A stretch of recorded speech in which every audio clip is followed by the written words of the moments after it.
My name is Carey Sims. I'm a tenured professor in the Department of Psychology at A&T. I'm also Faculty Senate President over at A&T, and I wanted to tell you a little bit about me, not so that y'all know who I am, but as it relates to King J. I met him in 2008, thanks to the good brother Wesley. We spoke on a panel about black and brown unity out of Guilford College. And what he had to say just blew me away. My academic career has been essentially devoted to the psychological liberation of black and brown people. And so what he said, like you said, it just blew me away from a non-academic theoretical perspective. His lived experiences, I think, trump most academics that I've ever met. But anyway, so that has not been the easiest road for me in terms of negotiating how to represent an institution that has historically, systematically oppressed my people while trying to, make a career out of it. And so this was at the time that I met King J. And so he came and spoke at the psychology department held a 30-year reunion for the 1979 massacre. He came and sat on a panel and was very critical about the police. That got me in trouble at my job.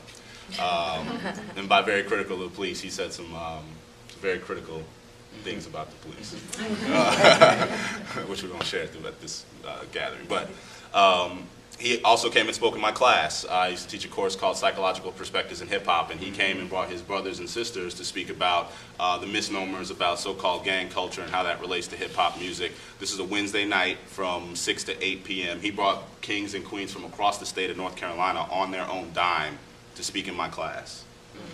And then he also came and spoke at the 2011 Dialogue on Progressive Enlightenment Conference, also in the psychology department, the DOPE conference. If you were there, you know that the police presence was there. They came and followed him. And when he came and spoke to my class, there were A&T police officers who camped outside of my class as he spoke to my college students about the truth about reality. So I had to make a decision as it related to working with King J earlier on this year in applying for tenure.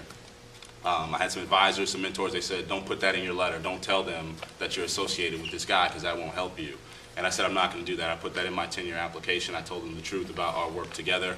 He and I, along with the Reverend and several other folks in this room, were putting together the Community United Staffing, a nonprofit organization designed to help marginalized brothers and sisters get jobs, which was amazing considering what Dina Hayes said. King J would not mind me telling you, he was broke. This is a brother who devoted time and energy to help other people despite the fact that he himself was broke. And so now so I ended up getting tenure, and Wesley knows this. He's probably my closest friend in Greensboro at this point. But for me, talking about King J, it's not ideological, it's not political. It is those things, but for me it's not. This is my friend. And he gave his life, he's still alive, he gave his life, but he gave his time, his energy for me.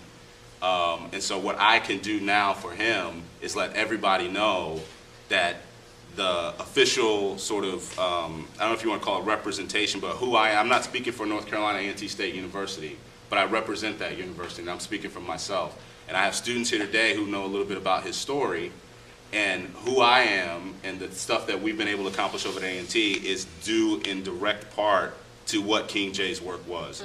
So if the state or the feds have a problem with who King J is or what King J did, then they need to appreciate that that's a part of who I am as Faculty Senate President at the A&T State University. So that I think is critical. You cannot, that doesn't make common sense. That doesn't make sense. You cannot say one and not appreciate the other. So I want my students to know that. I want community members to know that. I'm dedicated, so what I'm going to do is during the trial, when it starts on October 15th, Monday, I'm not going to work. I'm not going to work while he's in trial. I'm going to go to the trial.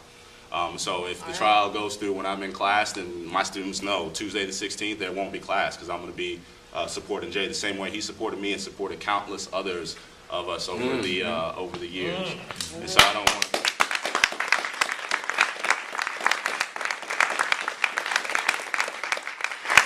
So the brother said, this misnomer about justice, and that's true. I'm not going to the trial hoping that he gets justice because that's impossible. They can never give him what they've already taken back. That's already out of the discussion. Justice is not even on the radar at this point. but that's my friend, and he's locked up. His family is missing him. I'm missing him, and that's why I'm about what's going on here today. So yeah.